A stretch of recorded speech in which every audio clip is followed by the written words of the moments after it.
23 साल तक लोग इस्लाम की तरफ लाने के बाद अब रसूलुल्लाह सल्लल्लाहु अलैहि वसल्लम पूरे अरब के सरबराह बन चुके थे। पूरा अरब अपनी बुत परस्ती छोड़कर इस्लाम की तरफ तेजी से आ रहा था।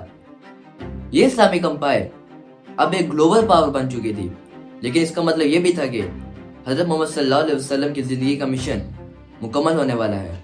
अरब फतह करने के बाद ये खबर पूरी दुनिया में फैल गई कि अरब में एक नबी आए हैं जिन्होंने पहली दफा पूरे अरब को एक ही खुदा की तरफ यूनाइट कर दिया है। इसके बाद पूरी दुनिया में आप सल्लल्लाहु अलैहि वसल्लम के बारे में डिस्कशन होने लगी और लोग आप सल्लल्लाहु अलैहि वसल्लम के बारे में जानने के लिए दूर दूर से आने लगे। और इसके बाद आप सल्लल्लाहु अलैहि वसल्लम अपनी जिंदगी के पहले और आखिरी हज की तरफ रवाना होने लगे। और वहां पर आप सल्लल्लाहु अलैहि वसल्लम ने हज्जतुल विदा खुतबा दिया। इस खुतबे से सिर्फ 10 साल पहले जंगे बदर में आप सल्लल्लाहु अलैहि वसल्लम के साथ सिर्फ 313 मुसलमान थे, लेकिन अब सिर्फ 10 साल बाद आप सल्लल्लाहु अलैहि वसल्लम के सामने 1 लाख से भी ज्यादा मुसलमान थे। वहां सल्लल्लाहु अलैहि वसल्लम ने दुनिया में सबसे पहले रेसिज्म खत्म करने का हुक्म दिया। किसी गोरे को, किसी काले पे, किसी अरबी को, किसी अजमे पर कोई फौकियत हासिल नहीं है। आप सल्लल्लाहु अलैहि वसल्लम ने औरतों के हकूक पर भी बात की।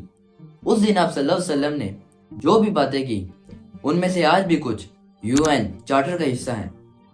उस खुतबे में खड़े सब लोगों ने गवाही दी कि आप सल्लल्लाहु अलैहि वसल्लम ने अपने आखिरी नबी होने का हक अदा कर दिया है।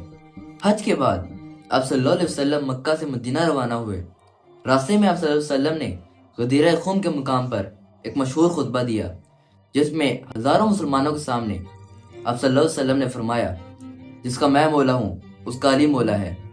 इससे पहले भी ग़ज़वा तबूक के वक्त नबी करीम सल्लल्लाहु अलैहि वसल्लम ने हज़रत अली रज़ियल्लाहु अन्हु को अपने पीछे मदीना के लीडर बनाकर छोड़ा था और फरमाया कि अली की निस्बत मेरे साथ वैसे ही है जैसे हारून अलैहिस्सलाम की मूसा अलैहिस्सलाम के साथ, लेकिन फर्क यह है कि मेरे बाद कोई नबी नहीं आएगा।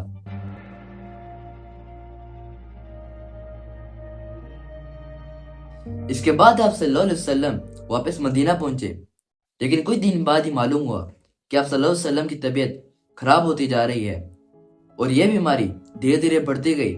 इसके बावजूद आप सल्लल्लाहु अलैहि वसल्लम ने मस्जिद नबवी में इमामत करवाई, लेकिन अपने आखिरी दिनों में जब बहुत ज्यादा कमजोरी हो गई तो आप सल्लल्लाहु अलैहि वसल्लम ने हज़रत अबू बकर सिद्दीक रज़ियल्लाहु अन्हु को इमामत का हुक्म दिया। आप सल्लल्लाहु अलैहि वसल्लम ने अपने आखिरी दिन हज़रत आयशा रज़ियल्लाहु अन्हा के हुजरे में गुजारे। बीमारी इतनी बढ़ चुकी थी कि अब इलाज मुमकिन नहीं लग रहा था। फिर आखिर एक दिन हज़रत आयशा रज़ियल्लाहु अन्हा के हुजरे से आवाज आई कि आप सल्लल्लाहु अलैहि वसल्लम इस दुनिया से पर्दा फरमा चुके हैं।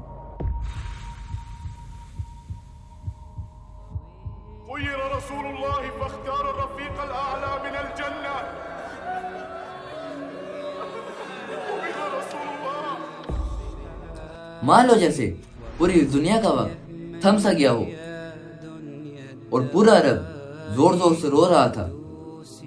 लोग मान नहीं रहे थे कि आप सल्लल्लाहु अलैहि वसल्लम इस दुनिया से चले गए हैं। लोग कह रहे थे कि अभी तो इस्लाम ने पूरी दुनिया में फैलना था, ये कैसे हो सकता है। और आहिस्ता आहिस्ता ये खबर पूरी दुनिया में फैल गई और सब लोग जोर जोर से रोने लगे, जिस पर हज़रत उमर रज़ियल्लाहु अन्हु को बहुत गुस्सा आया और अपनी तलवार निकाल कर कहने लगे कि जो शख्स भी ये बोलेगा कि हज़रत मोहम्मद सल्लल्लाहु अलैहि वसल्लम इस दुनिया से वफात पा चुके हैं, मैं उसका सर कलम कर दूंगा। वो हज़रत मूसा अलैहिस्सलाम की तरह कुछ वक्त के लिए अल्लाह के पास गए हैं और वो वापस आएंगे।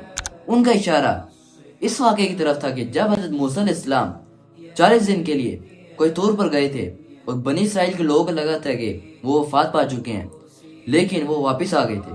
हज़रत उमर रज़ियल्लाहु अन्हु को लगता था कि अभी तो रोमन और पर्शियन एम्पायर को फतह करना बाकी है, लेकिन उन्हें नहीं पता था कि अल्लाह ताला उन्हीं के हाथों रोमन और पर्शियन एम्पायर को फतह करवाएंगे। फिर हज़रत अबू बकर सिद्दीक रज़ियल्लाहु अन्हु आए और उन्होंने हज़रत उमर रज़ियल्लाहु अन्हु को कहा कि बैठ जाओ, लेकिन वो फिर भी तलवार लेकर खड़े हुए थे। फिर हज़रत अबू बकर सिद्दीक रज़ियल्लाहु अन्हु मिंबर पर चढ़े और फरमाया कि जो लोग हज़रत मोहम्मद सल्लल्लाहु अलैहि वसल्लम की इबादत करते थे वो जान लें कि अब मोहम्मद सल्लल्लाहु अलैहि वसल्लम इस दुनिया से पर्दा फरमा चुके हैं, और जो लोग अल्लाह ताला की बात करते हैं वो जान लें कि अल्लाह ताला जिंदा है और उसे कभी मौत नहीं आएगी। پھر انہوں نے قرآن کی وہ آیت تلاوت فرمائی جو جنگ احد کے بعد نازل ہوئی تھی، جس کا ترجمہ ہے اور محمد ایک رسول ہی ہیں، ان سے پہلے بھی کئی رسول گزر چکے ہیں، تو کیا اگر یہ وصال پا جائیں یا انہیں شہید کر دیا جائے تو تم الٹے پاؤں پڑ جاؤ گے؟ جب حضرت ابوبکر صدیق رضی اللہ عنہ نے یہ آیت پڑھی، حضرت عمر رضی اللہ عنہ رو پڑے اور زمین پر گر پڑے۔